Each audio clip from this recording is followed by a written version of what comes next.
ദൈവത്തിന്റെ അതിപരിശുദ്ധ നാമം വാഴ്ത്തപ്പെടുമാറാകട്ടെ. ആ വീണ്ടെടുക്കപ്പെട്ട ദൈവജനത്തോട് ഒരുമിച്ച് ഒരിക്കൽ കൂടെ ഇങ്ങനെ ഒരുമിച്ചായിരിക്കാൻ കർത്താവ് കൃപ ചെയ്തല്ലോ. പ്രത്യേകാൽ സൂസൻ ആന്റിക്കായി ഞാൻ കർത്താവിന് നന്ദി പറയുന്നു. കർത്താവിന്റെ നാമത്തിലുള്ള വന്ദനം പറയുന്നു. ഞാന് ഈ ഒരു ഗ്രൂപ്പുമായിട്ട് പരിചയപ്പെട്ടിട്ട് എനിക്ക് തോന്നുന്നത് ഏകദേശം ഒരു വർഷമൊക്കെയായി. ഞാൻ വേദനയോടെ നാട്ടിൽ വന്ന സമയത്ത് എന്നെ ഈ സിസ്റ്റേഴ്സ് ഇൻ ക്രൈസ്റ്റ് ഗ്രൂപ്പിൽ ആഡ് ചെയ്ത് അന്ന് മുതൽ എന്നോടുള്ള ഒരു ആത്മബന്ധമാണ്. ആന്റി എന്നെ വിളിക്കുകയും പലപ്പോഴും ആദ്യ നാളുകളിലൊക്കെ വാക്കുകൾ കൊണ്ട് ആശ്വസിപ്പിക്കുകയും പ്രാർത്ഥിക്കുകയും ഈ കൂട്ടായ്മയോട് ചേർത്ത് നിർത്തുകയൊക്കെ ചെയ്തു. അതിനൊക്കെയായിട്ട് ഞാൻ നന്ദി പറയുന്നു. എനിക്കറിയാം ഈ ഗ്രൂപ്പിലുള്ള ഫെലോഷിപ്പിലുള്ള അനേക സിസ്റ്റേഴ്സിന് മാതാക്കൾക്കൊക്കെ എന്നെ പരിചയമുണ്ടായിരിക്കാം. എനിക്ക് വേണ്ടി പ്രാർത്ഥിച്ചുകൊണ്ടിരിക്കുന്നു എന്ന് ഞാൻ വിശ്വസിക്കട്ടെ. എന്റെ കുഞ്ഞിന് വേണ്ടി നിങ്ങളുടെയൊക്കെ ഓരോരുത്തരുടെ പ്രാർത്ഥനയുടെ ബലമാണ് ഞാൻ ഇത്ര ബലത്തോടെ ഇന്ന് നിൽക്കുന്നത്. ഇന്ന് ഈ വൈകുന്നേര സമയം ദൈവസന്നിധിയിലായിരുന്നപ്പോൾ അദൃശ്യമായ കർത്താവിന്റെ ആ ആത്മസാന്നിധ്യം നമ്മൾ ഒരുമിച്ച് അനുഭവിക്കുകയുണ്ടായി. പ്രത്യേകാല വർഷിപ്പ് ടീമിനെ ഓർത്ത് ഞാൻ കർത്താവിന് സ്തോത്രം ചെയ്യുന്നു, സ്തുതിക്കുന്നു. അനുഗ്രഹിക്കപ്പെട്ട ആരാധന ഇന്ന് ഈവനിങ്ങിൽ ഇവിടെ ഇരുന്നപ്പോൾ എനിക്കും അനുഭവിക്കുവാനായിട്ട് ഇടയായി. നമ്മളൊക്കെ എത്ര ഭാഗ്യമുള്ളവരാണ് അല്ലെ? ഈ സ്വർഗീയമായ അനുഭവത്തിൽ ഈ ഭൂമിയിലായിരിക്കുമ്പോൾ ആ സ്വർഗീയമായ അനുഭവം നമുക്ക് ഇവിടെ ഇരുന്ന് പ്രാപിപ്പാനായിട്ട് കഴിയുന്നല്ലോ. കർത്താവ് നമ്മളെ നടത്തുന്ന വിധങ്ങൾക്കായി ഒരിക്കൽ കൂടെ ഞാൻ ദൈവത്തിനെ സ്തുതിക്കുന്നു, സ്തോത്രം ചെയ്യുന്നു. ദൈവവചനം കർത്താവിന്റെ വായിൽ നിന്ന് വന്ന ശബ്ദം, പരിശുദ്ധാത്മാവിനാൽ എഴുതപ്പെട്ട ഈ വചനം നമ്മൾക്ക് വായിക്കുവാനും കേൾക്കുവാനും ഒക്കെ നമ്മുടെ ജീവിതത്തിൽ അവസരം ലഭിച്ചല്ലോ. കർത്താവ് നമ്മളെ സ്നേഹിച്ചു എന്നതാണ് അതിന് കാരണം. നമ്മൾ കർത്താവിനാൽ തെരഞ്ഞെടുക്കപ്പെട്ടു. ലോകസ്ഥാപനം മുന്നേ നമ്മളെ ഓരോരുത്തരെയും കർത്താവ് കണ്ടു, പേർ ചൊല്ലി വിളിച്ചു. ഈ മഹത്തരമായ ഒരു ഭാഗ്യത്തിലേക്ക് നമ്മളെ കൊണ്ടുവന്നു അല്ലെ? ജീവിതത്തിൽ എന്തെല്ലാം എന്നെ സംബന്ധിച്ച് ഞാൻ എന്തെല്ലാം പ്രതിസന്ധികളിൽ കൂടെ, രോഗങ്ങളിൽ കൂടെ, കഷ്ടങ്ങളിൽ കൂടെ കടന്നുപോയി. നമ്മൾ ഓരോരുത്തരും, ഞാൻ വിശ്വസിക്കുന്നു ഇവിടെ ഇരിക്കുന്ന ഓരോ ദൈവമക്കൾക്കും അവരുടെ വ്യക്തിപരമായ ജീവിതത്തിൽ കർത്താവുമായിട്ടൊരു അനുഭവമുണ്ട് എന്ന് ഞാൻ പൂർണ്ണമായി വിശ്വസിക്കട്ടെ. കർത്താവ് നമ്മളെ അപ്രകാരം വിളിച്ചു വേർതിരിച്ചു കർത്താവിന്റെ സ്നേഹത്തിലും കൃപയിലും നമ്മളെ ആക്കി വെച്ചിരിക്കുന്നു. അതിനായി ഞാൻ ദൈവത്തെ സ്തുതിക്കുന്നു, വാഴ്ത്തുന്നു. ഇന്നത്തെ വചന ധ്യാനത്തിന് വേണ്ടി നമുക്കൊരു വേദവാക്യം വായിക്കാം. എഫേസ്യർക്ക് എഴുതിയ ലേഖനം അതിന്റെ 5-ാം അധ്യായം 15ഉം 16ഉം വാക്യങ്ങൾ ആരെങ്കിലും സഹോദരങ്ങൾ വായിച്ച് തന്നാൽ നന്നായിരുന്നു. എഫേസ്യ ലേഖനം അതിന്റെ 5-ാം അധ്യായം 15ഉം 16ഉം വാക്യങ്ങൾ. ആകയാൽ സൂക്ഷ്മത്തോടെ അജ്ഞാനികളായിട്ടല്ല ജ്ഞാനികളായിട്ടത്രേ നടപ്പാൻ നോക്കുവിൻ. ഇത് ദുഷ്കാലമാകയാൽ സമയം തക്കത്തിൽ ഉപയോഗിച്ചു കൊള്ളുവിൻ. ആമേൻ. നമുക്ക് ഏറെ പരിചയമുള്ള ഒരു വാക്യമാണ്. നമ്മൾ ഒത്തിരി കേട്ടിട്ടുള്ള ഒരു വചന ഭാഗമാണ്. ഈ ഒരു പുസ്തകം എഫേസ്യ ലേഖനം എഴുതപ്പെട്ടത് അപ്പോസ്തലനായ പൗലോസിനാലാണ്. അപ്പോസ്തലനായ പൗലോസ് തന്റെ കാരാഗ്രഹ ജീവിതത്തിൽ, താൻ കാരാഗ്രഹത്തിൽ റോമിലുള്ള ഒരു കാരാഗ്രഹത്തിലായിരിക്കുമ്പോൾ താൻ എഴുതിയ ലേഖനങ്ങളിൽ എഫേസ്യ, ഫിലിപ്പിയർ, കൊലോസ്യ, അതുപോലെ ഫിലോമോൻ, ഈ ലേഖനങ്ങളൊക്കെ താൻ കാരാഗ്രഹത്തിലായിരുന്നപ്പോൾ എഴുതപ്പെട്ട ലേഖനമാണ്. അതിൽ ഏറ്റവും ഒരു പ്രധാനപ്പെട്ട ഏറ്റവും നമ്മൾ വായിച്ചു പഠിക്കേണ്ട ഒരു ലേഖനമാണ് എഫേസ്യ ലേഖനം.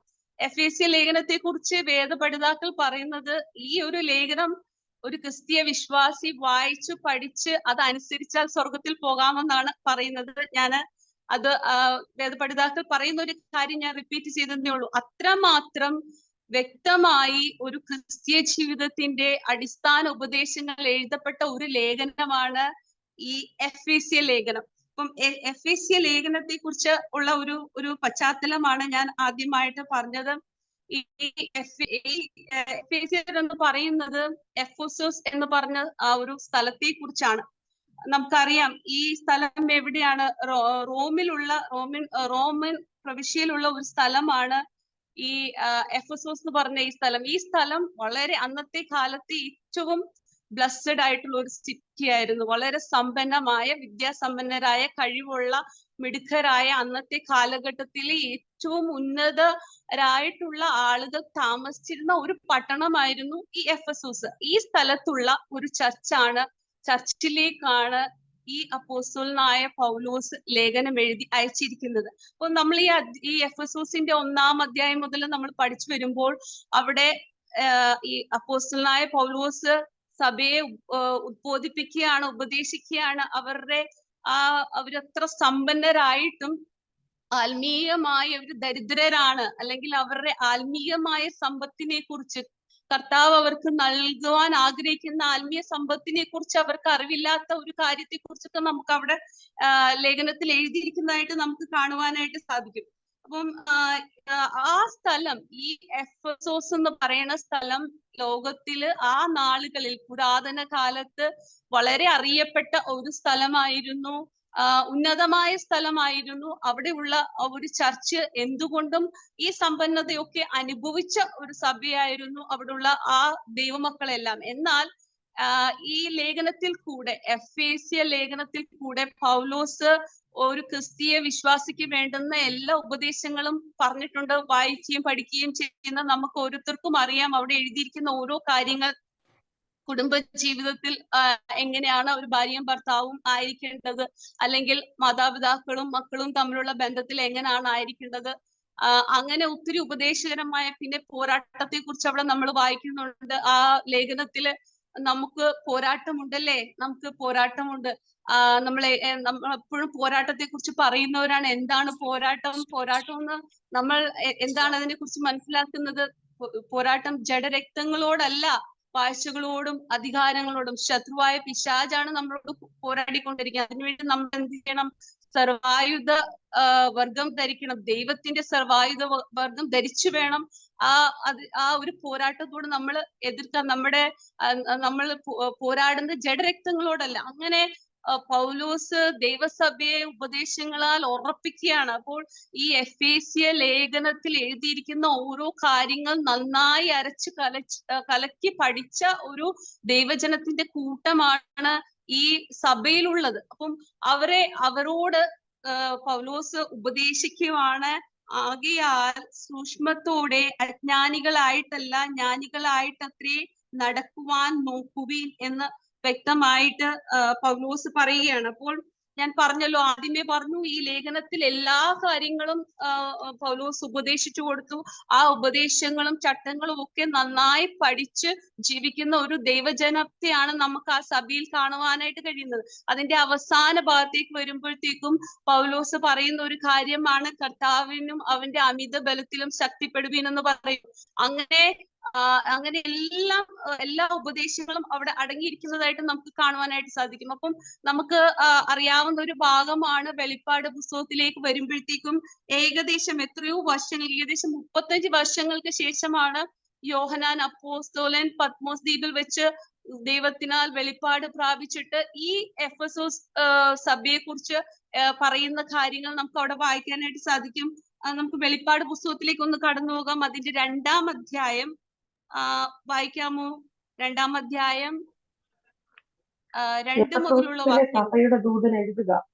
7 നക്ഷത്രം വലങ്കയിൽ പിടിച്ചുകൊണ്ട് 7 പൊൻനിലവിളക്കുകളുടെ നടുവിൽ നടക്കുന്നവൻ അരുളി ചെയ്യുന്നത്, ഞാൻ നിന്റെ പ്രവൃത്തിയും പ്രയത്നവും സഹിഷ്ണുതയും, കൊള്ളരുതാത്തവരെ നിനക്ക് സഹിച്ചുകൂടാത്തതും, അപ്പോസ്തലന്മാർ അല്ലാതിരിക്കെ തങ്ങൾ അപ്പോസ്തലന്മാർ എന്ന് പറയുന്നവരെ നീ പരീക്ഷിച്ച് കള്ളന്മാർ എന്ന് കണ്ടതും, നിനക്ക് സഹിഷ്ണുതയുള്ളതും, എന്റെ നാമം നിമിത്തം നീ സഹിച്ചതും തളർന്നു പോകാത്തതും ഞാൻ അറിയുന്നു.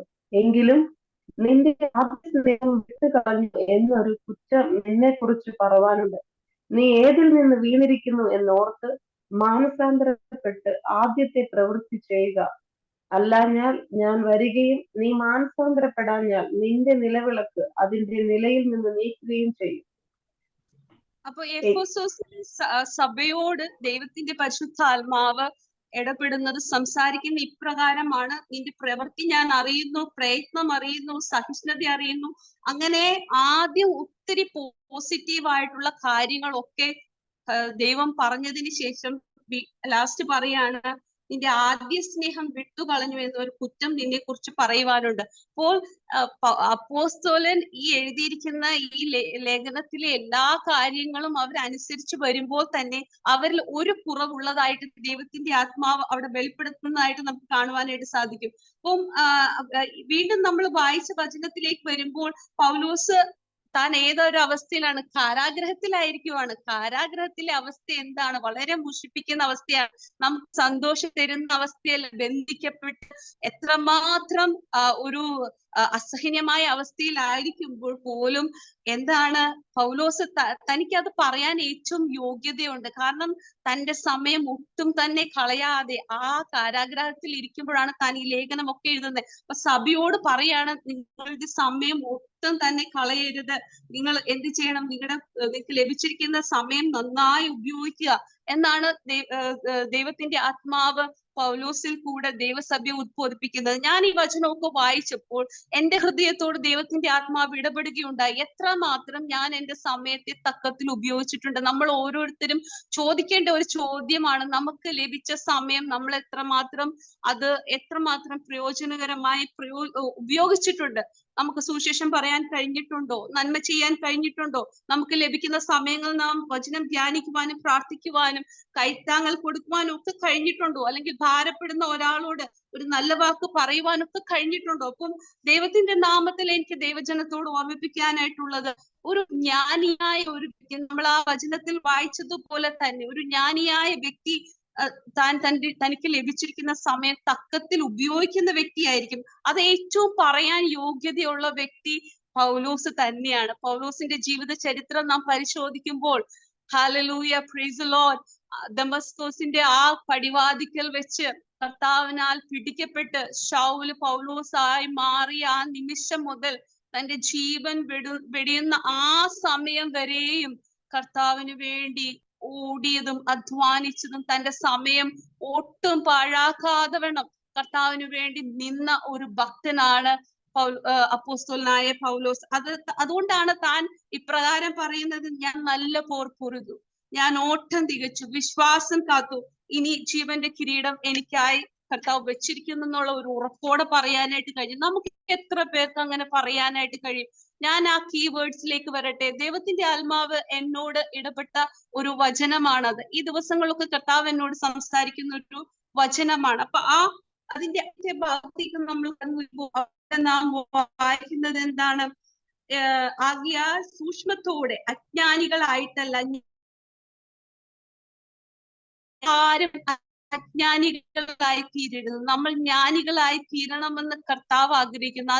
അതിന്റെ ഒന്നാമത്തെ ഒരു ചെയ്യേണ്ട ഒരു മെയിൻ ആയിട്ടുള്ള കാര്യമാണ് നമ്മുടെ സമയം നാം തക്കത്തിൽ ഉപയോഗിക്കുക. ദൈവം നമുക്ക് തന്നിരിക്കുന്ന ആ ഒരു ആയുസ് നാം എങ്ങനെയാണ് നമ്മൾ ചെലവഴിക്കുന്നത്? നമുക്ക് എത്രമാത്രം കർത്താവിന്റെ രാജ്യത്തിന് വേണ്ടി നിൽക്കുവാനായിട്ട് കഴിഞ്ഞിട്ടുണ്ട്? ഞാൻ ഈ ഒരു ഫെലോഷിപ്പിനെ ഓർത്ത്, ഈ കൂട്ടായ്മയെ ഓർത്ത്, ഈ കൂടി വന്നിരിക്കുന്ന ദൈവമക്കൾക്കായി കർത്താവിന് സ്തോത്രം ചെയ്യുന്നു. കാരണം നമ്മുടെ ജീവിതത്തിന്റെ തിരക്കുകളുടെ ഇടയിൽ നമ്മുടെ കുടുംബത്തിന് വേണ്ടി അല്ലെങ്കിൽ ബാക്കി ജോലി കാര്യങ്ങളൊക്കെ മാറ്റി വെച്ചിട്ട് അല്പസമയം ദൈവസ്ഥാനത്തിൽ ഇരുന്ന് സഹോദരിമാർ അന്യോന്യം ബലപ്പെടുത്തുവാൻ, അല്ലെങ്കിൽ കർത്താവിന് വേണ്ടി സമയം പ്രാർത്ഥിക്കാൻ, അന്യോന്യ ഭാരങ്ങളെ ചുമപ്പാനൊക്കെ മനസ്സുള്ളവരായി കർത്താവ് നമ്മളെ ഒരുക്കിയല്ലോ, ദൈവമക്കളെ ഒരുക്കുന്നല്ലോ. ഞാൻ വിശ്വസിക്കുന്നു ഈ അന്ത്യകാലത്ത് ഇങ്ങനെ ഒരു ശേഷിപ്പിനെ അല്ലെങ്കിൽ ഇങ്ങനെ ഒരു കൂട്ടത്തെ കർത്താവ് എഴുന്നേൽപ്പിച്ചുകൊണ്ടിരിക്കുകയാണ്. അവിടെ ഇവിടെയൊക്കെ ചെറിയൊരു കൂട്ടമായി കർത്താവിന്റെ ആ പദ്ധതിക്ക് വേണ്ടി അന്ത്യകാലത്ത് തികച്ചെടുക്കുവാനുള്ള ആ പ്രവൃത്തികളൊക്കെ ആ ദൈവരാജ്യത്തിന് വേണ്ടി ചെയ്തു തീർക്കാനുള്ള കാര്യങ്ങൾക്ക് വേണ്ടി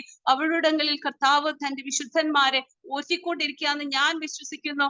കർത്താവ് വീണ്ടും കർത്താവ് നമ്മളെ ഓരോരുത്തരെ അതിനു വേണ്ടി സഹായിക്കട്ടെ. അപ്പോൾ ആദ്യമായിട്ട് ദൈവത്തിന്റെ വചനത്തിൽ നമുക്ക് മനസ്സിലാക്കേണ്ട കാര്യം, നമുക്ക് ലഭിച്ചിരിക്കുന്ന സമയം നാം തക്കത്തിൽ ഉപയോഗിക്കണം.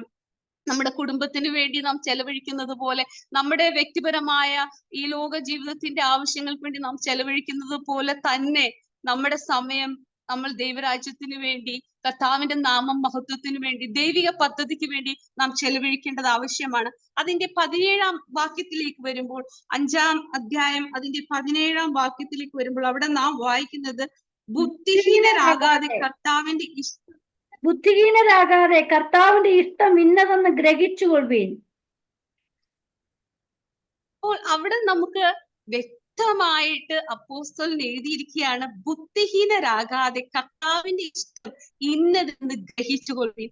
അപ്പോ ബുദ്ധിഹീനരായവർക്ക് കർത്താവിന്റെ ഹിതം ഗ്രഹിക്കാൻ കഴിയില്ല, തിരിച്ചറിയാൻ കഴിയില്ല. അപ്പൊ ബുദ്ധിയുള്ള ജ്ഞാനിയായ ഒരു വ്യക്തിക്ക് ദൈവത്തിന്റെ പദ്ധതി എന്താണ്, ദൈവത്തിന്റെ ആലോചന എന്തെന്ന് തിരിച്ചറിയുവാൻ കൃപ പ്രാപിച്ചവർ ആയിരിക്കും.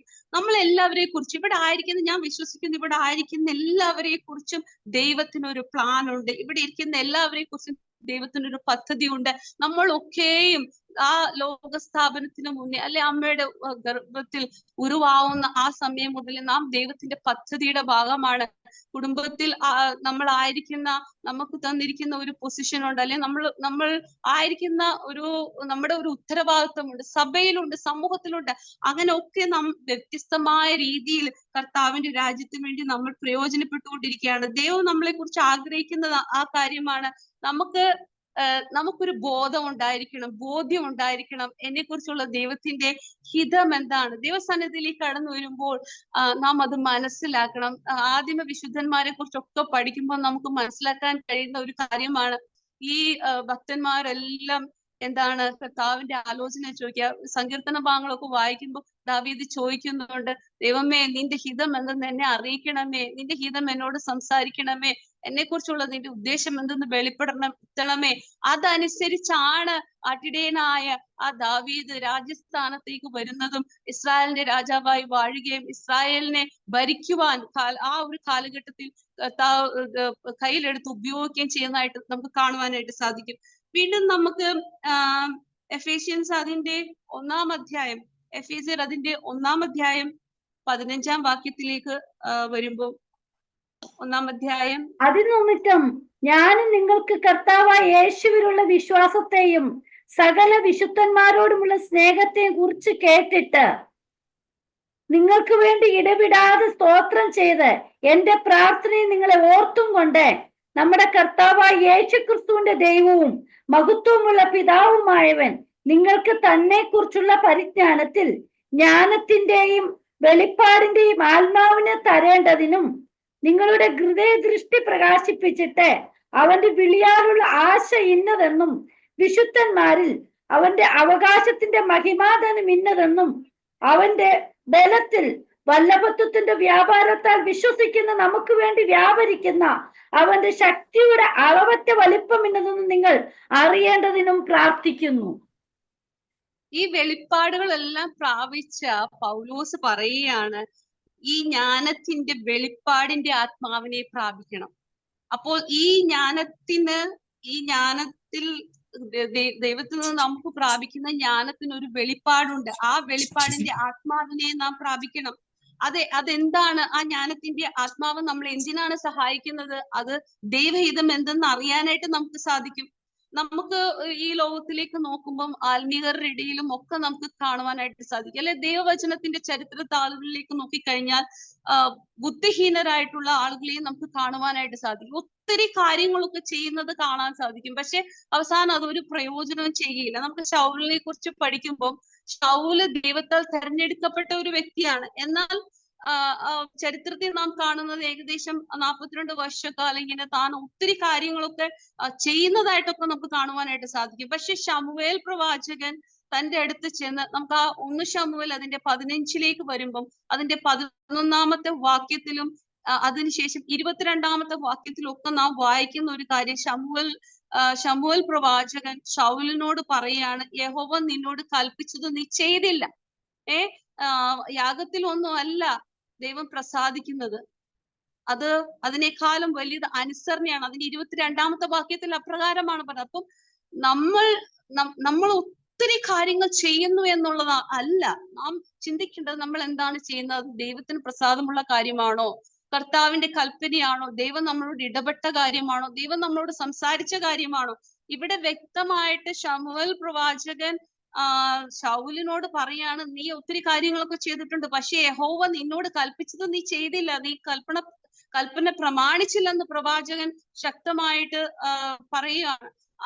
അങ്ങനെയാണ് നമ്മൾ നമ്മുടെ ജീവിതത്തിലേക്ക് ഒന്ന് തിരിഞ്ഞു നോക്കിയാൽ, ലോകത്തിലേക്ക് നോക്കിക്കഴിഞ്ഞാൽ ലോകം കാണുന്ന പല കാര്യങ്ങളുണ്ടായിരിക്കും. ലോകത്തിന്റെ മുന്നിൽ നമ്മെ നോക്കുമ്പോൾ നമ്മൾ ഒരു സക്സസ്ഫുൾ ആയി അല്ലെ വിജയകരമായ ഒരു ജീവിതം പുറമേ നോക്കുമ്പോൾ എല്ലാം നല്ല ഓർഡറിൽ പോകുന്നു, നന്നായി പോകുന്നു. എന്നാൽ നാം നമ്മുടെ ഉള്ളത്തോട്, നമ്മുടെ ആത്മാവിനോട്, നമ്മുടെ ഹൃദയത്തോട് ചോദിക്കേണ്ട ഒരു കാര്യമാണ്, ദൈവമേ, അങ്ങ് ആഗ്രഹിച്ച രീതിയിൽ ഞാൻ പ്രയോജനപ്പെട്ടോ? അങ്ങ് എന്നോട് പറഞ്ഞ കാര്യങ്ങൾ ഞാൻ ചെയ്തോ? അല്ല എങ്കിൽ ഒരിക്കൽ നമ്മൾ ദൈവസന്നിധിയിലേക്ക് വരുമ്പോൾ നമുക്കൊരു തിരിച്ചറിവുണ്ടാവും, നമ്മൾ ചെയ്തതൊന്നും പ്രയോജനമായി തീർന്നില്ല എന്നുള്ളത്. അത് പല രീതിയിലും ജീവിതത്തിൽ പരാജയമായി തീരുന്നതായിട്ട് നമുക്ക് കാണുവാനായിട്ട് സാധിക്കും. ദൈവവചനം നാം പഠിക്കുമ്പോൾ ദൈവത്തിന് ഹിതമല്ലാതെ ചെയ്ത ഓരോ പ്രവൃത്തിയുടെ അവസാനം അത് പരാജയമായി തീരുന്നതായിട്ട് കാണുവാനായിട്ട് സാധിക്കും. ദൈവമക്കളായ നാം ഓരോരുത്തരും ദൈവസന്നിധിയിലേക്ക് കടന്നു വരുമ്പോൾ ഈ ദിവസങ്ങളിൽ നമ്മുടെ പ്രാർത്ഥന ഇതായിരിക്കണം: കർത്താവേ, നിന്റെ ഹിതം അറിയാൻ എന്നെ സഹായിക്കണമേ. കർത്താവേ, നിന്റെ ഉദ്ദേശം എന്തെന്ന് എന്നോട് അറിയിക്കണമേ എന്നുള്ള ആ പ്രാർത്ഥനയോട് നമുക്ക് ദൈവസന്നിധിയിലായിരിക്കാം. മോശയെ കുറിച്ച് നമുക്കെല്ലാം അറിയുന്ന ഇതാണ്. മോശ ദൈവത്താൽ തെരഞ്ഞെടുക്കപ്പെട്ട ഭക്തനായ ഒരു എന്താ പറയാ, ദൈവത്തോട് കൂടെ നടന്ന വ്യക്തിയാണ് മോശയെ ഒരു കാര്യത്തിലും നമുക്ക് പുറകോട്ട് നിർത്താനായിട്ട് കഴിയില്ല. അത്രയും കഴിവുള്ള, മിസ്രൈമ്യ ദേശത്ത് ഒരു രാജഭവനത്തിൽ വളർത്തപ്പെട്ട് ഉന്നതമായ അവസ്ഥയിലായിരുന്ന ആ മോശയ്ക്ക് 40 വർഷം നഷ്ടമാണ്. വീണ്ടും പ്രോമിസ് ലാൻഡിലേക്ക് പോകാൻ കഴിയാതെ അങ്ങനെ കുറെ നഷ്ടപ്പെട്ടു. എന്നാൽ പുറപ്പാടിന്റെ ആ പുസ്തകത്തിൽ 33-ാം അധ്യായം അതിന്റെ 13-ാം വാക്യത്തിൽ വരുമ്പോൾ അവിടെ എങ്ങനെയാണ് മോശ പറയുന്നത്?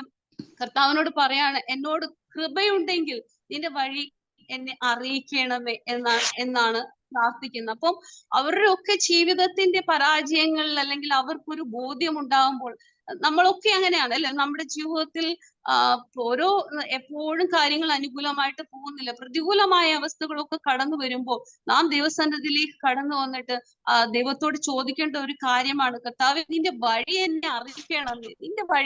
നിന്റെ വഴി എന്നെ കാണിച്ചു തരണമേ. പോകേണ്ടുന്ന വഴി എന്താന്ന് എന്നെ കാണിച്ചു തരണമേ. കാരണം പലപ്പോഴും മനുഷ്യാത്മാവിലാണോ മറ്റുള്ളവർ പറയുന്ന അനുസരിച്ചാണോ നമ്മൾ പോകുന്നതെന്നൊക്കെ നാം ചിന്തിക്കേണ്ടതാണ്. നമുക്ക് വ്യക്തിപരമായി ദൈവവുമായി ഒരു ബന്ധമുണ്ടെങ്കിൽ, നാം നമ്മുടെ സമയത്ത് ദൈവസന്നിധിയിൽ ചെലവഴിക്കുന്നുണ്ടെങ്കിൽ, നാം വ്യക്തിപരമായി ദൈവത്തിന്റെ ശബ്ദം കേൾക്കുന്നുണ്ടെങ്കിൽ, ഈ മോശയെ പോലെ തന്നെ നമുക്ക് വ്യക്തമായിട്ട് കർത്താവിന്റെ ശബ്ദം കേൾക്കുവാനായിട്ട് സാധിക്കും. പലപ്പോഴും എന്റെ ജീവിതത്തിന്റെ കഴിഞ്ഞ നാളുകളിൽ ഉണ്ടായ നഷ്ടങ്ങളുടെ മധ്യത്തിലൊക്കെ ഞാൻ ദൈവസന്നിധിയിൽ കടന്നു വന്നപ്പോൾ കർത്താവിന്റെ ആത്മാവ് എന്നോട് വ്യക്തമായിട്ട് ഇടപെടുന്നത് എനിക്ക് കേൾക്കുവാനായിട്ട് കഴിഞ്ഞിട്ടുണ്ട്. മോളെ, നീ ഈ വഴിയാണ് പോകേണ്ടത്, നിനക്കായിട്ട് വെച്ചിട്ടുള്ള വഴി ഇതാണ്, ഈ വഴിയെ സഞ്ചരിക്കണം എന്നുള്ള വ്യക്തമായ ആലോചന കർത്താവിൽ നിന്ന് കേൾക്കുവാൻ എനിക്ക് കഴിഞ്ഞിട്ടുണ്ട്. ദൈവമക്കളായ നമുക്ക് ഓരോരുത്തർക്കും പ്രാപിക്കാൻ കഴിയുന്ന ഒരു വലിയ ദൈവകൃപയാണ്. ആ കൃപാസനത്തിന്റെ അടുത്തോട്ട് കടന്നു ചെല്ലാനായിട്ട്, ആ ദൈവത്തിന്റെ അടുത്ത്, പിതാവായ ദൈവത്തിന്റെ അടുത്തേക്ക് നമുക്ക് സർവ്വ സ്വാതന്ത്ര്യത്തോടെ കടന്നു ചെന്ന്, കർത്താവേ, എന്നോട് സംസാരിക്കണമേ, എന്നോട് ഇടപെടണമേ. ഇന്ന് തന്നെ ദൈവസന്നിധി പ്രാർത്ഥനയോടെ ആയിരിക്കുന്നെങ്കിൽ, കർത്താവേ, എന്നോട് സംസാരിക്കണമേ, എന്റെ ഉള്ളത്തോട് സംസാരിക്കണമേ എന്ന് നാം ദൈവത്തിന്റെ സന്നിധിയിൽ പ്രാർത്ഥിക്കുന്നെങ്കിൽ, ആഗ്രഹിക്കുന്നെങ്കിൽ, നമ്മുടെ ഉള്ളങ്ങളോട് ഇടപെടുന്ന ഒരു ദൈവത്തിന്റെ ആത്മാവുണ്ട്. ദൈവത്തിന്റെ ആത്മാവ് നമ്മുടെ ഉള്ളങ്ങളിൽ ഇടപെടുന്നത്, ആലോചന പറഞ്ഞു തരുന്ന ഒരു ആത്മാവാണ്. അതെല്ലാം ഞാൻ എന്റെ ജീവിതത്തിൽ ഞാൻ എത്ര ധൈര്യത്തോടെയാണ് ഞാൻ ദൈവജനത്തിന്റെ മധ്യത്തിൽ സംസാരിക്കുന്നത്. കാരണം എനിക്കൊരു ഉറപ്പും ബോധ്യമുണ്ട്, ഞാൻ സേവിക്കുന്ന ദൈവം, ഹല്ലേലൂയ, അത് നമ്മളെ ആ കർത്താവ് ദൈവം നമ്മളെ ഒരിക്കലും ഉപേക്ഷിക്കുന്ന ദൈവമല്ല, നമ്മളെ ഉള്ളം കരത്തി വഹിക്കുന്ന ദൈവമാണ്. നമ്മളെ ആര് കൈവിട്ടാലും, മാതാപിതാക്കൾ കൈവിട്ടാലും, സഹോദരങ്ങൾ കൈവിട്ടാലും, ആര് കൈവിട്ടാലും നമ്മളെ ഒരിക്കലും ഉപേക്ഷിക്കുന്ന ദൈവമല്ല. കാരണം കർത്താവാണ് നമ്മുടെ ആത്മാവിന്റെ ഉദയവൻ, നമ്മുടെ സൃഷ്ടിതാവ് കർത്താവാണ്. നമ്മളെ ഒരിക്കലും ഉപേക്ഷിക്കുന്ന ദൈവമല്ല. അപ്പോൾ എപ്പോഴും ഒരു ജ്ഞാനി എന്തുവാണ്? ആ സകല കാര്യത്തിലും ദൈവത്തോട് ആലോചന ചോദിക്കുന്ന വ്യക്തിയാണ്, ദൈവത്തോട് വഴി അന്വേഷിക്കുന്ന വ്യക്തിയാണ്. ദൈവത്തോട് ചോദിക്കും, കർത്താവേ, നീ നിന്റെ പദ്ധതി എന്നെ അറിയിക്കണമേ. അങ്ങനെ പ്രാർത്ഥിക്കണം. അതാണ് സങ്കീർത്തനം 25-ാമത്തെ അധ്യായം അതിന്റെ 4-ാം വാക്യത്തിൽ ദാവീദ് ദൈവസന്നിധിയിൽ നിലവിളിക്കുകയാണ്, നിന്റെ വഴി എന്നെ അറിയിക്കണമേ. ദാവീദ് രാജാവൊക്കെ ആയതിനു ശേഷം വളരെ മിടുക്കനായിട്ട്, നമ്മുടെ ഭാഷയിൽ പറഞ്ഞു കഴിഞ്ഞാൽ വളരെ പ്രാപ്തനായിട്ട് എല്ലാ കാര്യങ്ങളും ചെയ്യുമ്പോഴും തന്റെ ജീവിതത്തിൽ ഉണ്ടാവുന്ന പരാജയങ്ങളുടെ മധ്യത്തിൽ വീണു പോകുന്ന അവസ്ഥയിലൊക്കെ ഒരു ദാവീദിന്റെ ജീവിതത്തിൽ ഒരു മടങ്ങിവരവിന്റെ അനുഭവം ഉണ്ടായിരുന്നു. എപ്പോഴും തന്റെ കുറവുകളെ ദൈവസ്ഥനെ സമ്മതിക്കുന്ന ഒരു സ്വഭാവം ദാവീദിന് ഉണ്ടായിരുന്നു. അതുകൊണ്ടാണ് ദാവീദിനെ കുറിച്ച് ദൈവം പറയുന്നത് ദൈവത്തിന്റെ ഹൃദയപ്രകാരമുള്ള മനുഷ്യനാണെന്നല്ലേ. ദാവീദിന്റെ ജീവിതത്തിലേക്ക് നോക്കിക്കഴിഞ്ഞാൽ നമ്മളൊന്നും അത്രയും ഒരുപക്ഷെ പാവമൊന്നും നമ്മുടെ ജീവിതത്തിൽ വന്നിട്ടുണ്ടായിരിക്കത്തില്ല. പക്ഷെ അങ്ങനെ ഒരു വ്യക്തിയെ നോക്കിക്കൊണ്ടാണ് ദൈവം പറയുന്നത് എന്റെ ഹൃദയം ഞാൻ ആഗ്രഹിക്കുന്ന പോലെ ഒരു ഹൃദയമുള്ള വ്യക്തി. നമ്മളൊക്കെ ഇതേ സമസ്വഭാവമുള്ള മനുഷ്യരാണ്. എന്നാൽ നമ്മൾ ഒരിക്കലും നമ്മുടെ ബുദ്ധിയിലും കഴിവിലും ആശ്രയിക്കരുതെന്നുള്ളതാണ് ദൈവത്തിന്റെ വചനം നമ്മളെ പഠിപ്പിക്കുന്നത്. ഈ എഴുതപ്പെട്ട വചനത്തിനകത്ത് സകല കൽപ്പനകളും നമുക്ക് ജീവിക്കാൻ വേണ്ടുന്ന എല്ലാ ആലോചനകളും ഇതിനകത്ത് എഴുതപ്പെട്ടിട്ടുണ്ട്. നാം അത് അനുസരിച്ച് അതിന് കീഴ്പ്പെട്ട് ജീവിക്കുന്നെങ്കിൽ കർത്താവിന്റെ പ്രസാദം നമ്മുടെ ജീവിതത്തിൽ നമുക്ക് കാണുവാനും അനുഭവിക്കുവാനായിട്ട് സാധിക്കും. വീണ്ടും ഞാൻ ആ വിഷയത്തിലേക്ക് കടന്നു വരട്ടെ. ആ ലേഖനത്തിന്റെ എഫേസ്യ ലേഖനത്തിന്റെ നാം വായിച്ചുകൊണ്ടിരുന്ന അതേ അധ്യായത്തിന്റെ 19-ാം വാക്യത്തിലേക്ക് വരുമ്പോൾ ആ 19-ാം വാക്യം ഒന്ന് വായിക്കാം. സങ്കീർത്തനങ്ങളാലും ആത്മാവ് നിറഞ്ഞവരായി സങ്കീർത്തനങ്ങളാലും സ്തുതികളാലും ആത്മീക ഗീതങ്ങളാലും തമ്മിൽ സംസാരിച്ചും നിങ്ങളുടെ ഹൃദയത്തിൽ കർത്താവിന് പാടിയും കീർത്തനം ചെയ്തും നമ്മുടെ കർത്താവായ യേശുക്രിസ്തുവിന്റെ നാമത്തിൽ ദൈവവും പിതാവുമായവനെ എല്ലായ്പ്പോഴും എല്ലാറ്റിനു വേണ്ടി സ്തോത്രം ചെയ്തുകൊള്ളുകയും. ആമേൻ, പ്രൈസ് ദി ലോർഡ്. അവിടെ അപ്പം ഒരു ജ്ഞാനി എപ്പോഴും ആത്മാവിൽ നിറയപ്പെടുന്ന വ്യക്തിയായിരിക്കും. നാം വായിച്ച ആ വാക്യത്തിന്റെ റിലേറ്റഡ് ആയിട്ടുള്ള ഭാഗങ്ങളാണ് താഴോട്ട് അപ്പോസ്തലനായ പൗലോസ് താന്റെ ദാസൻ എഴുതി വെച്ചിരിക്കുന്നത്. അവിടെ നാം വായിക്കുന്ന ഒരു ജ്ഞാനി എപ്പോഴും ആത്മാവിൽ നിറയപ്പെടുന്ന വ്യക്തിയായിരിക്കും. ആത്മാവ് നിറഞ്ഞവരായി സങ്കീർത്തനങ്ങളാലും സ്തുതികളാലും ആത്മീയ ഗീതങ്ങളാലും തമ്മിൽ സംസാരിച്ച് എപ്പോഴും ഒരു ആനന്ദം, ആത്മാവിലുള്ള ആനന്ദം എപ്പോഴും അനുഭവിച്ച് ജീവിക്കുന്ന ഒരു വ്യക്തിയായിരിക്കും ജ്ഞാനി. യഹോവ ഭക്തി ജ്ഞാനത്തിന്റെ ആരംഭമാവുന്നത് നമ്മൾ സദൃശവാക്യത്തിൽ വായിക്കുന്നതാണ്. അപ്പം നമുക്ക് ജ്ഞാനം കുറഞ്ഞെങ്കിൽ അതിന്റെ അർത്ഥം ഇപ്പം പലപ്പോഴും ഈ കുഞ്ഞുങ്ങൾക്ക് വേണ്ടി പ്രാർത്ഥിക്കണമെന്നൊക്കെ എന്നോട് പറയുമ്പോൾ ഞാൻ ഉടനെ തന്നെ ഈ വചനഭാഗങ്ങൾ, കർത്താവ് എന്നെ ഗ്രഹിപ്പിച്ചിരിക്കുന്ന ഈ വചനഭാഗങ്ങൾ അവരെ ഓർപ്പിക്കും. നമ്മുടെ കുഞ്ഞുങ്ങൾ കർത്താവിലുള്ള ഭക്തിയിൽ വളർന്നു കഴിഞ്ഞാൽ അവരിലേക്ക് ആ ദൈവികമായ ജ്ഞാനം തീർച്ചയായും ഉത്ഭവിക്കപ്പെടും. അവരിലേക്ക് അത് കടന്നു വരും. അതാണ് ആ വചനത്തിലേക്ക് നമ്മൾ കടന്നു വരണം. ആ വചനം പാലിക്കപ്പെടുമ്പോൾ അതിന്റെ മേലുള്ള ഒരു വാക്തത്വം നമ്മുടെ ജീവിതത്തിൽ തീർച്ചയായും നിറവേറ്റപ്പെടും. ഇതിനകത്ത് നിറഞ്ഞവരായി, ആത്മാവ് നിറഞ്ഞവരായി അല്ലേ. അത് നിറവെന്ന് പറയുന്നത് വർദ്ധിച്ചു വരുന്ന ഒരു അവസ്ഥയെ കുറിച്ചാണ്. അത് മനുഷ്യന്റെ ഒരു ആഗ്രഹമാണ്. ഞാൻ ഉൾപ്പെടെ എല്ലാ മനുഷ്യനും ആഗ്രഹിക്കുന്നത് സമ്പത്ത് വർദ്ധിക്കണം, സൗന്ദര്യം വർദ്ധിക്കണം, അതുപോലെ തന്നെ നമുക്ക് മാനം വർദ്ധിക്കണം. അങ്ങനെ ഇങ്ങനെ ദൈവത്തിൽ നിന്നാകുന്ന ദൈവത്തെ വിശ്വാസമില്ലാത്തവരെ സംബന്ധിച്ച് അവരുടെ ദുർചിന്തകൾ വർദ്ധിക്കുന്നു, ദുഷ്ടത വർദ്ധിക്കുന്നു, അങ്ങനെ ജഡത്തിന്റെ സന്തോഷങ്ങൾ വർദ്ധിക്കും. ഇങ്ങനെ ലോകപരമായിട്ട് നമ്മൾ ലോകത്തിലേക്ക് നോക്കുമ്പോൾ വർധനവ്, പല വർധനവ് ജീവിതത്തിൽ മനുഷ്യന്റെ ഉണ്ടാകുന്നതായിട്ട് കാണും. പക്ഷെ ഇവിടെ ലേഖനകാരൻ നമ്മളെ ഉപദേശിക്കുന്നത്, നമ്മളെ പ്രബോധിപ്പിക്കുന്നത് നാം എപ്പോഴും ആത്മാവിൽ നിറയപ്പെടണം എന്നുള്ളതാണ്. അതാണ് നാം ആഗ്രഹിക്കുന്നത്. നമ്മുടെ ഉള്ളിൽ ദൈവം ആഗ്രഹിക്കുന്ന ചിന്തകൾ, ദൈവം നമ്മളെ കുറിച്ച് ചിന്തിക്കുന്ന ചിന്തകൾ നമ്മൾ ഉണ്ടെങ്കിൽ മാത്രമേ, ആത്മാവ് നിറഞ്ഞവരായി നാം ജീവിക്കുന്നെങ്കിൽ മാത്രമേ ദൈവീയ പ്രവൃത്തികളിൽ നമ്മൾ വെളിപ്പെടുന്നുള്ളൂ. ഗലാത്യരുടെ ലേഖനം അതിന്റെ 5-ാം അധ്യായം 16-ാം വാക്യത്തില്, ഗലാത്യരുടെ ലേഖനം അതിന്റെ 5-ാം അധ്യായം 16-ാം അനുസരിച്ച് നടപ്പീൻ, എന്നാൽ നിങ്ങൾ ജഡത്തിന്റെ മോഹം നിവർത്തിക്കയില്ല. എന്നാൽ നിങ്ങൾ ജഡത്തിന്റെ മോഹം നിവർത്തിക്കില്ല. അതിന്റെ താഴത്തെ ഭാഗങ്ങളൊക്കെ വരുമ്പം ആത്മാവിന് വിരുദ്ധമാണ് ജഡത്തിന്റെ ചിന്തകൾ. ജഡത്തിന്റെ ആ ചിന്തകൾ അതിന് ഒട്ടും യോജിക്കുന്നതല്ല ആത്മാവിന്റെ ചിന്തകൾ. അപ്പൊ ഇത് രണ്ടും ഓപ്പോസിറ്റ് ആണ്. അപ്പോ നമ്മുടെ ഉള്ളിൽ ആത്മാവിൽ നമ്മൾ നിറയപ്പെടുന്നെങ്കിൽ, അത് ആത്മാവ് എന്ന് പറയുമ്പോൾ നമ്മൾ ദൈവസന്നിധിയിൽ വന്ന് ദൈവശക്തിയാൽ നമ്മൾ അന്യഭാഷ നിറഞ്ഞ് ദൈവത്തെ ആരാധിക്കുന്ന ഒരു അനുഭവം, അത് പെന്തിക്കോസ്തിന്റെ ആ ഒരു അനുഭവമാണ്. അതിൽ മാത്രം ഒതുങ്ങാതെ ആത്മാവിന്റെ ഫലങ്ങൾ നമ്മളിൽ പുറപ്പെടണം. നമ്മുടെ പ്രവൃത്തിയിൽ ആത്മാവിന്റെ ഫലങ്ങൾ ഉണ്ടായിരിക്കണം. അതെങ്ങനെയാണ്? നമുക്ക് ദൈവസന്നിധിയിലേക്ക് നമ്മൾ ഓരോ ദിവസവും ക്രിസ്തുവിന്റെ തലയോളം വളരുന്ന ഒരവസ്ഥ നമ്മൾ ഉണ്ടാകണം. ദൈവവചനം വായിക്കുക മാത്രമല്ല, അത് ധ്യാനിക്കണം, അത് നമ്മൾ ഇടപെടണം, സംസാരിക്കണം. അങ്ങനെയെങ്കിൽ മാത്രമേ കർത്താവിന്റെ ശിഷ്യരായി തീരുവാനായിട്ട് നാം സാധിക്കത്തുള്ളൂ. ഈ നാം ദൈവവചനത്തിന്റെ ആഴങ്ങളിലേക്ക് ഇറങ്ങി പഠിക്കുമ്പോൾ നമ്മൾ ഒരു വിശ്വാസിയായിട്ട് ഒതുങ്ങാനല്ല കർത്താവ് ആഗ്രഹിക്കുന്നത്. കർത്താവ് നമ്മളെ കുറിച്ച് ഓരോരുത്തരെ കുറിച്ചും ആഗ്രഹിക്കുന്നത് നമ്മൾ കർത്താവിന്റെ ശിഷ്യരായി തീരാനാണ്. അപ്പൊ ശിഷ്യരായി തീരുമ്പോൾ നമുക്ക് ഉത്തരവാദിത്വം കൂടുതലാണ്. കർത്താവ് തന്റെ ശിഷ്യന്മാരെ വിളിച്ച് അവരോട് പറഞ്ഞതുപോലെ, ശിഷ്യന്മാരെ വിളിച്ച് കർത്താവ് പറഞ്ഞത് തന്റെ ഉയർപ്പിന് മുന്നേ ഒരു ദൗത്യം അവരെ ഏൽപ്പിച്ചിരുന്നു. അവരെ ഏൽപ്പിച്ച് ഇതാണ്, ലോകത്തിന്റെ അറ്റത്തോളം പോയി എന്റെ സാക്ഷികൾ ആയിത്തീരുവിൻ, സകലരെയും എന്റെ ശിഷ്യരാക്കിക്കൊള്ളുവിൻ എന്നാണ്. അപ്പൊ അപ്പോസ്തലന്മാരുടെ സുവിശേഷീകരണ നിമിത്തം അവര് കൂടെ കൂട്ടിയിരുന്നവരല്ല ശിഷ്യന്മാരായിട്ടാണ് തീർന്നത്. അപ്പോൾ ഈ നാളുകളിൽ നമ്മുടെ ഉള്ളിൽ ദൈവത്തിന്റെ ആത്മാവ് നമ്മുടെ ഉള്ളിൽ നിറയപ്പെടുമ്പോൾ നാം എന്ത് ശിഷ്യരായിത്തീരുന്ന ഒരു ആത്മാവാണ്. മറ്റുള്ളവരെ ശിഷ്യരാക്കി തീർക്കുന്ന കർത്താവിന്റെ ആ ശിഷ്യത്വത്തിലേക്ക് കൊണ്ടുവരുന്ന ഒരു അനുഭവത്തിലേക്ക് നാം ആയിത്തീരണം. ക്രിസ്തുവെന്ന തലയോളം നാം വളരണം. എപ്പോഴും നാം ഈ പാല് മാത്രം കുടിച്ച് അല്ലെങ്കിൽ ആ ഒരു ഖരാവസ്ഥയിലുള്ള വചനം മാത്രം കേട്ടിരിക്കാതെ അതിന്റെ ആഴങ്ങളിലേക്ക് നാം ഇറങ്ങണം. ഞാൻ ഈ ദിവസങ്ങളിൽ ദൈവത്തിന്റെ ആത്മാവ് എനിക്ക് തരുന്ന വെളിപ്പാടുകളും ദൂതുകളുമാണ് ഞാൻ വിളിച്ചു പറഞ്ഞുകൊണ്ടിരിക്കുന്നത്. ഇപ്പം ഞാൻ വളരെയധികം റിയലി അപ്രീഷിയേറ്റ് സൂസനാന്റെ ഞാൻ വളരെ അപ്രീഷിയേറ്റ് ചെയ്യുന്നു. കാരണം നമ്മൾ ഇങ്ങനെയുള്ള റെയർ ആയിട്ടാണ് ഇങ്ങനെയുള്ള മാതാക്കളെ കാണുന്നത്. ആത്മഭാരത്തോടെ അവരുടെ ആ ശുശ്രൂഷയുടെ സമയത്ത് അതൊക്കെ മാറ്റിവെച്ച് അല്പസമയം ഇങ്ങനെ ഈ ഒരു മീഡിയ ഉപയോഗിക്കുന്ന ഇങ്ങനെ ഈ ലോക്ക്ഡൌണിൽ അല്ലെങ്കിൽ കോവിഡ് ടൈമിൽ നമുക്ക് വന്നൊരു ഫെസിലിറ്റിയാണ്.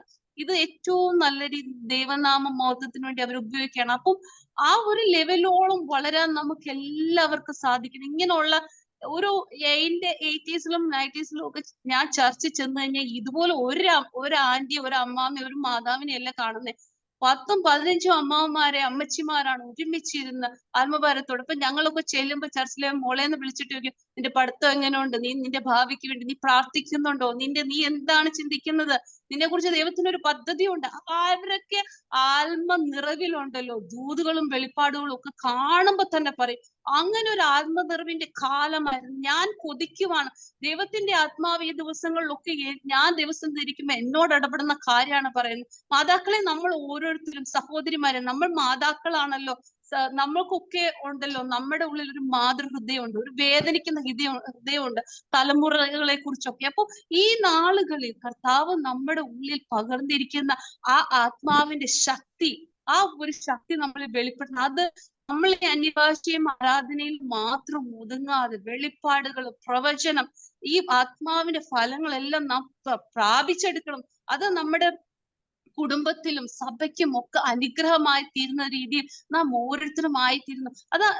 അതാണ് ഈ വചനത്തിൽ കൂടെ പൗലോസ് നമ്മളെ ഉപദേശിക്കുന്നത്. ഈ എഫെസോസ് സഭയോട് പറയുകയാണ്, അവരെല്ലാത്തിലും ക്രിസ്തുവിൽ തികഞ്ഞവരായി തീരാനായിട്ടാണ് അപ്പോസ്തലൻ ഇവരെ ഉപദേശിക്കുന്നത്. എന്താണ് പറയുന്നത്? സമയം തക്കത്തിൽ ഉപയോഗിക്കുക. എങ്ങനെ തക്കത്തിൽ ഉപയോഗിക്കണം? നമ്മൾ ആത്മാവിൽ നിറഞ്ഞവരായി തീരുമ്പോൾ നമുക്ക് അടങ്ങിയിരിക്കാനായിട്ട് സാധിക്കത്തില്ല. നമ്മുടെ ഉള്ളിൽ ആത്മാവിൽ ഒരു ഭാരം ഉണ്ടാകും. നഷ്ടപ്പെടുന്ന ആത്മാക്കളെ കുറിച്ച് ഒരു ഭാരമുണ്ടാകും. പാപത്തിൽ നശിച്ചു പോയ, ജീവിതത്തിൽ ദൈവത്തെ അറിയാതെ ജീവിക്കുന്ന, പാപത്തിന്റെ പടുക്കുഴിയിൽ വീണ് കിടക്കുന്ന, മദ്യത്തിലും മയക്കുമരുന്നിലും വീണ് കിടക്കുന്ന, നശിച്ചു പോകുന്ന ജീവിതങ്ങളെ കുറിച്ചൊക്കെ നമുക്കൊരു ഭാരമുണ്ടാകും. അപ്പോൾ ഈ നാളുകളിൽ ദൈവം നമ്മളെ ഓരോരുത്തരെ കുറിച്ചും ആഗ്രഹിക്കുന്ന ആ കർത്താവിന്റെ വെളിപ്പാടാണ്. ദൈവത്തിന്റെ ആത്മാവ്, ദൈവത്തിന്റെ പരിശുദ്ധാത്മാവ് എന്നോടും നിങ്ങളോടും ഇടപെടുന്നത് അങ്ങനെയാണ്. നമ്മുടെ ഉള്ളിൽ നിന്ന് ആത്മാവിന്റെ ആ ഉറവ അത് വെളിപ്പെടണം. അത് നിറഞ്ഞു കവിഞ്ഞ് ആ സാരേഫാത്തിലെ വിധവയോട് പ്രവാചകൻ പറയാണ്, നിന്റെ ഒഴിഞ്ഞു പാത്രങ്ങൾ എടുത്തുകൊണ്ട് വരാന്ന് പറയും. അതിനകത്ത് എണ്ണ പകരപ്പെടുകയാണ്. ആ എണ്ണ ആ ഒരു മുഴുവനും ക്ഷാമത്തിന്റെ കാലത്ത് ആ എണ്ണ ഉപജീവനം വെച്ചിട്ട് ആ വിധവ ജീവിക്കുകയാണ്. അതുപോലെ തൊട്ടുള്ള തന്റെ അയൽക്കാർക്കും സുഹൃത്തുക്കൾ തന്നോട് കണക്റ്റഡ് ആയിരിക്കുന്ന എല്ലാ സഹോദരിമാർക്കും താൻ അനുഗ്രഹമായി തീർന്നു. ആ ഒരു പകർച്ചയാണ് നമ്മൾ ഉണ്ടാവേണ്ടത്. നിറഞ്ഞു കവിയുന്ന, എന്റെ പാനപാത്രവും നിറഞ്ഞു കവിയും എന്ന് ദാവീദ് പറഞ്ഞതുപോലെ ആ ഒരു അനുഭവത്തിലേക്ക് നാം ഈ നാളുകളിൽ എടുക്കപ്പെടണമെന്ന്, നാം ആയിത്തീരണമെന്നാണ് ദൈവത്തിന്റെ ആത്മാവ് നമ്മളെ കുറിച്ച് ആഗ്രഹിക്കുന്നത്. വീണ്ടും നമ്മൾ സെഖര്യാവിന്റെ ആ പ്രവചന പുസ്തകത്തിലേക്ക്, അതിന്റെ 4-ാം അധ്യായം 6 നമുക്കെല്ലാം പരിചയമുള്ള ഒരു വാക്യമാണ്. സൈന്യത്താലുമല്ല, ശക്തിയാലുമല്ല, എന്റെ ആത്മാവിനാൽ അത്രേ. ആമേൻ. ഞാൻ എപ്പോഴും എപ്പോഴും എപ്പോഴും ഡിക്ലെയർ ചെയ്യുന്ന ഒരു വാക്യമാണ്, കർത്താവെ മനുഷ്യരിൽ ആശ്രയിക്കാൻ ഇടവരലെ. കർത്താവെ, മനുഷ്യന്റെ മുഖത്ത് ഈ സൈന്യം എന്ന് പറയുമ്പോൾ അക്കാലത്ത് ഇസ്രായേലിന്റെ ആ ഒരു ടൈമില് അവർക്ക് സൈന്യം ഉണ്ടായിരുന്നു, ശത്രുവിനോട് എതിർത്ത് നിൽക്കുവാൻ സൈന്യം ഉണ്ടായിരുന്നു, ശത്രു രാജ്യത്തോട് അവർക്ക് യുദ്ധമുണ്ടായിരുന്നു. അതുകൊണ്ടാണ് അങ്ങനെ പറയുന്നത്. അപ്പൊ നമ്മുടെ ആശ്രയം എന്താണ്? നമ്മുടെ വ്യക്തിപരമായ ജീവിതത്തിലേക്ക് നാം പരിശോധിക്കുമ്പോൾ നമ്മൾ ആരെയാണ് ആശ്രയിക്കുന്നത്? നമുക്ക് ദൈവം തന്നിരിക്കുന്ന ചുറ്റുപാടുകളെ, നമ്മുടെ ജോലിയെ, നമ്മുടെ സമ്പത്തിനെ, നമ്മുടെ കുടുംബത്തിൽ നമുക്ക് ആശ്രയമായിരിക്കുന്നു, ഇവരെയൊക്കെയാണോ നാം ആശ്രയിക്കുന്നത്? അല്ല. ദൈവത്തിന്റെ വചനം നമ്മളോട് പറയാം, എന്നിൽ ആശ്രയിക്കുക, എന്റെ ആത്മാവിൽ നീ ധൈര്യപ്പെടുക, എന്റെ ആത്മാവിനാൽ നിറയപ്പെട്ട് നീ ധൈര്യത്തോടെ, ഉറപ്പോടെ, ധൈര്യത്തോടെ മുന്നോട്ട് പോവുക. അതാണ് നാം ദൈവവചനത്തിൽ നിന്ന് മനസ്സിലാക്കുന്നത്. നമുക്കൊക്കെ കേട്ട് പരിചയമുണ്ടായിരിക്കും കൊറിയയിലെ ഉണർവിനെ കുറിച്ച്. ഞാൻ ആ യോങ്കിച്ചോയുടെ അത്ഭുതങ്ങളുടെ താക്കോൽ എന്നുള്ള പുസ്തകമൊക്കെ എനിക്ക് ചെറിയ പ്രായത്തിൽ വായിച്ചിട്ടുണ്ട്. ഞാൻ ഭയങ്കര ഇൻസ്പയറിംഗ് ആയിരുന്നു ഈ കൊറിയയിലെ ചർച്ചിനെ കുറിച്ചൊക്കെ വായിക്കുമ്പോൾ. അവിടെ ഒരു ഉണർവുണ്ടായെന്ന് പറഞ്ഞ നിലവിളിക്കുന്ന ഒരു പ്രാർത്ഥിക്കുന്ന ഒരു കൂട്ടത്തിന്റെ ഫലമാണ് ആ രാജ്യം ഉണർവിലേക്ക് നയിക്കപ്പെട്ടത്. ഒന്ന് ചിന്തിച്ചു നോക്കണമേ. 1-ാം നൂറ്റാണ്ടിൽ സുവിശേഷം നമ്മുടെ ഈ ഏഷ്യയിൽ, നമ്മുടെ ഇന്ത്യയിൽ അപ്പോസ്തലനായ തോമസ്, അല്ലെങ്കിൽ കർത്താവിന്റെ ശിഷ്യനായ തോമസ് ഈ നമ്മുടെ ഈ കൊച്ചു കേരളത്തിൽ കർത്താവിന്റെ വചനവുമായി കടന്നു വന്ന് നാം ഓർക്കണം. ഇന്നും നമുക്ക് ഇന്ത്യയെ നേടുവാനായിട്ട് കഴിഞ്ഞില്ല. അപ്പോൾ ഈ നാളുകളിൽ നമുക്ക് ലഭിച്ചിരിക്കുന്ന സമയം തത്വത്തിൽ ഉപയോഗിക്കുന്നവരായി തീരണം. കർത്താവ് നമ്മളെ കുറിച്ച് ആഗ്രഹിക്കുന്നത് അതാണ്. ഈ ദിവസങ്ങളിലൊക്കെ നാം ദൈവാത്മാവിൽ നിറയപ്പെട്ടവരായി കർത്താവിനെ സുവിശേഷിക്കുന്നവരായി തീരണം.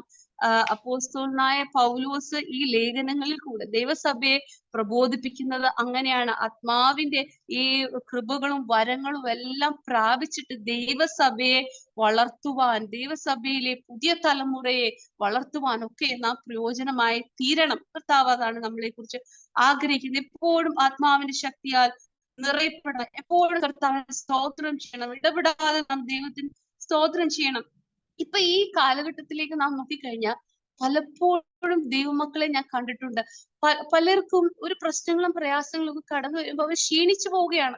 പിന്നെ അവർക്ക് പഴയ ആരാധനയില്ല, പിന്നെ അവർക്ക് പ്രാർത്ഥിക്കാൻ ഒരു ഉത്സാഹമില്ല, പിന്നെ ദൈവം നമ്മൾ പ്രാർത്ഥിച്ച വിഷയത്തിന് മറുപടി തന്നില്ല, നമ്മളെ ഉപേക്ഷിച്ചു എന്നുള്ള വിശ്വാസത്തെ ക്ഷീണിച്ചു പോവുകയാണ്, മടുത്തു പോവുകയാണ്. അങ്ങനെ തളർന്ന അനേക സഹോദരന്മാരെ, അനേക കുടുംബങ്ങളെ ഞാൻ എൻ്റെ കണ്ണുകൊണ്ട് കണ്ടിട്ടുണ്ട്. എന്തുകൊണ്ടാണ് അങ്ങനെ ആയി പോകുന്നത്? എന്തുകൊണ്ടാണ്? അത് എനിക്ക് കർത്താവ് ഗ്രഹിപ്പിച്ചു തന്നൊരു കാര്യം, വചനത്തിന്റെ അടിസ്ഥാനമായിട്ടുള്ള ഉപദേശങ്ങളോ സത്യങ്ങളോ അവർക്ക് ഗ്രഹിക്കാൻ കഴിഞ്ഞിട്ടില്ല എന്നുള്ളതാണ്. ദൈവത്തിന്റെ വചനത്തിങ്കിലേക്ക് നമ്മൾ ഇറങ്ങി വരുമ്പോൾ, അത് നമ്മൾ പഠിക്കുമ്പോൾ, അത് നമ്മൾ പരിശോധിക്കുമ്പോൾ നമ്മളെ പഠിപ്പിക്കുന്ന ഒരു സത്യം ഇതാണ്: നമ്മൾ കർത്താവിൽ നിന്ന് പ്രാപിച്ച പരിശുദ്ധാത്മാവിന്റെ സന്തോഷം, ദൈവ സാന്നിധ്യം, അതൊരിക്കലും നമ്മളിന്ന് പോകുന്നില്ല. അതങ്ങനെ നമ്മളെ മടുപ്പിച്ച് കളയുന്നതല്ല. നമുക്ക് ഒരു പ്രതിസന്ധി വരുമ്പോൾ, നമ്മുടെയൊക്കെ ജീവിതത്തിൽ എന്തെല്ലാം പ്രതിസന്ധികൾ കടന്നു വന്നതാണ് അല്ലെ? എന്തെല്ലാം ദുഃഖങ്ങൾ. ഈ പെരുവെള്ളത്തിനോ തീക്കോ ഒന്നും നമ്മളെ മുക്കാനോ കെടുത്തിക്കളയുവാനോ കഴിയാത്തൊരു ആത്മശക്തിയാണ് നമ്മൾ വ്യാപരിക്കുന്നത്. അത് നാം അനുഭവിക്കണം. മുട്ടോളമല്ല, അരയോളമല്ല നീന്തിയിട്ടല്ലാതെ കടപ്പാൻ കഴിയാത്ത ഒരു ആത്മശക്തിയിലേക്ക് ഈ നാളുകളിൽ ദൈവജനം ഇറങ്ങി വരണം. എങ്കിൽ മാത്രമേ ഈ വരുന്ന നാളുകളിൽ നാം നേരിടാൻ പോകുന്ന ചലഞ്ചസിനെ ഒക്കെ നമുക്ക് അതിജീവിക്കാനായിട്ട് കഴിയുള്ളൂ. കർത്താവ് എന്നോട് ഇടപെടുന്ന, ഞാൻ ഈ വചനം ധ്യാനിച്ചിങ്ങനെ ഇരുന്നപ്പോൾ കർത്താവ് എന്നോട് ഇടപെട്ട കാര്യങ്ങളാണ്. ആത്മാവിന്റെ ഒരു വലിയ ഒഴുക്കിൽ, ഒരു നദീപ്രവാഹത്തിലേക്ക് നാം ഇറങ്ങേണ്ടത് ആവശ്യമാണ്. നമ്മളിങ്ങനെ ഒരു ലൂപ്വാം, ഉഷ്ണവാനുമല്ല ശീതവാനുമല്ല എന്നുള്ള അവസ്ഥയിലായിരിക്കും. അതിശക്തിയോടെ നാം ഈ നാളുകളിൽ കർത്താവിന്റെ രാജ്യത്തിന് വേണ്ടി എഴുന്നേൽക്കേണ്ടത് ആവശ്യമാണ്. കാരണം ചുറ്റുപാട്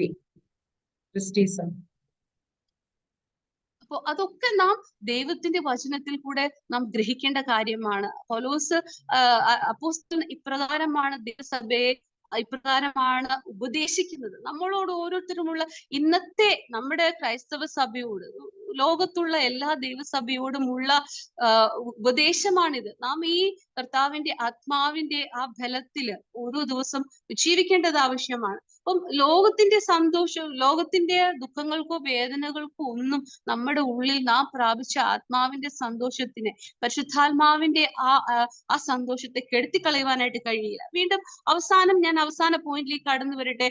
എഫേസ്യ ലേഖനത്തിന്റെ 5-ാം അധ്യായത്തിന്റെ 21-ാം വാക്യം, അതിന്റെ ആ ഫസ്റ്റ് പോയിന്റ് മാത്രം അതൊന്ന് വായിക്കാമോ? ക്രിസ്തുവിന്റെ ഭയത്തിൽ അന്യോന്യം കീഴ്പ്പെട്ടിരിപ്പിൻ. അപ്പൊ ക്രിസ്തുവിന്റെ ഭയത്തിൽ കീഴ്പ്പെടുന്നതും ഒരു ജ്ഞാനിയുടെ ഒരു അടയാളമാണ്. ജ്ഞാനിയായ ഒരു ദൈവ പൈതൽ, ജ്ഞാനിയായ ഒരു വ്യക്തി ക്രിസ്തുവിന്റെ ഭയത്തിൽ അന്യോന്യം കീഴ്പ്പെട്ടിരിക്കും.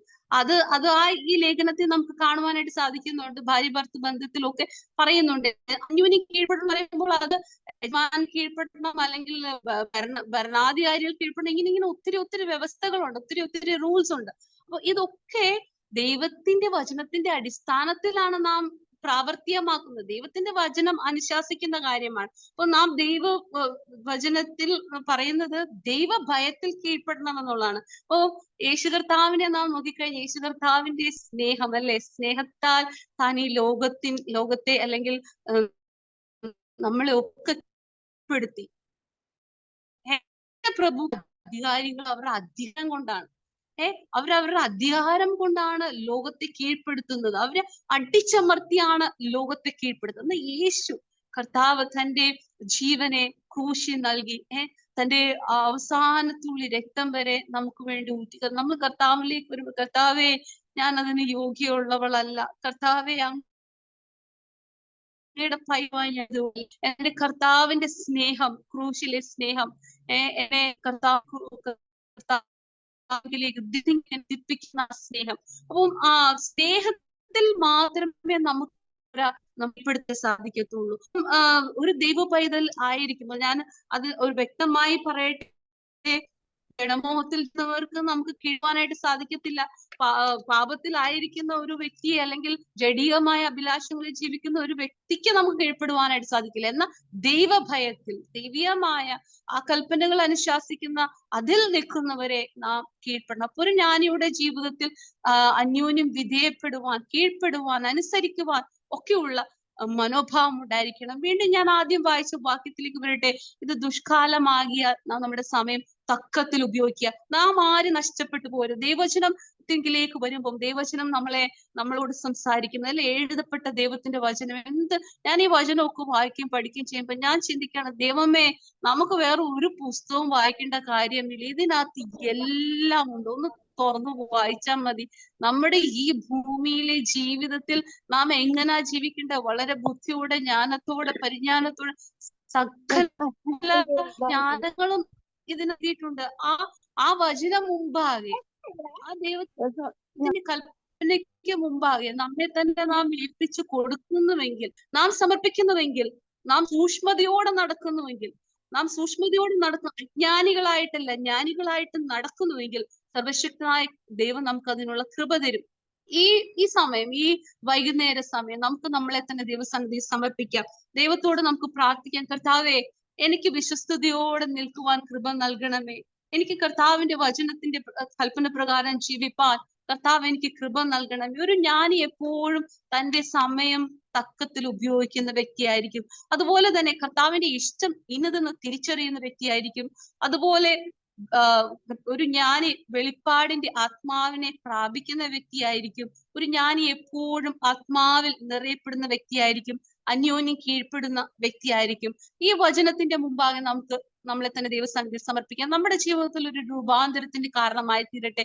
ദൈവത്തിന്റെ ആത്മാവ് വസിക്കുന്ന ഈ മൺകൂടാരത്തിൽ നമ്മൾ ഈ ഭൂമിയിൽ ജീവിക്കുമ്പോൾ ഈ കർത്താവ് ആഗ്രഹിക്കുന്ന നമ്മളെ സകല സദ്ഗുണങ്ങളിലും വളർന്നു വരണം എന്നുള്ളതാണ്. ക്രിസ്തുവിനോളം നാം വളർന്നു വരണം എന്നുള്ളതാണ്. കർത്താവിന്റെ ആ എല്ലാ കൃപകളും ഫലങ്ങളും പുറപ്പെടുവിക്കുന്ന ആ ആശ്ചര്യത്ത് നട്ടിരിക്കുന്ന തക്ക കാലത്ത് ഫലം കായ്ക്കുന്ന വൃക്ഷം പോലെ ഉള്ള ഒരു അനുഭവത്തിലായിത്തീരണമെന്നാണ് കർത്താവ് നമ്മളെ കുറിച്ച് ആഗ്രഹിക്കുന്നത്. ഇന്ന് രാത്രികാലം നമുക്ക് ഒരിക്കൽ കൂടെ ദൈവസന്നിധിയിൽ സമർപ്പിക്കാം. ആത്മാവിൽ നിറഞ്ഞവരായി സങ്കീർത്തനങ്ങളാലും സ്തുതികളാലും സ്തോത്രങ്ങളാലും ഒക്കെ അന്യോന്യം ബലപ്പെടുത്തുന്നവരായ ഒക്കെ ദൈവകൃപയിൽ ആയിരിക്കാൻ കർത്താവ് നമ്മളെ സഹായിക്കട്ടെ. ഈ വചനം നമ്മളെ ഓരോരുത്തരും രൂപാന്തരപ്പെടുത്തുന്നതായി തീരട്ടെ. കർത്താവ് നമ്മളെ ഏവരെയും ഈ വചനത്താൽ അനുഗ്രഹിക്കട്ടെ. God bless you all. Thank you.